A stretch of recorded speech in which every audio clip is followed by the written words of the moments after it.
और हमने किताब में बनी इसराइल से कह दिया था कि तुम जमीन में 2 दफा फसाद मचाओगे और बड़ी सरकशी करोगे। बस जब पहले वादे का वक्त आया तो हमने अपने सख्त लड़ाई लड़ने वाले बंदे तुम पर मुसल्लत कर दिए और वो शहरों के अंदर फैल गए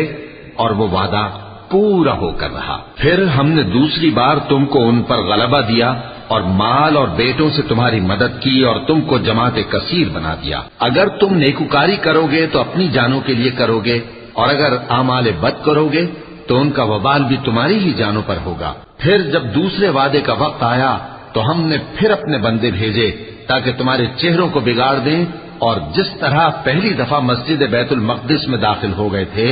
उसी तरह फिर उसमें दाखिल हो जाएं और जिस चीज पर गलबा पाएं उसे तबाह कर दी। उम्मीद है कि तुम्हारा परवरदिगार तुम पर रहम करे और अगर तुम फिर वही हरकतें करोगे तो हम भी वही पहला सलूक करेंगे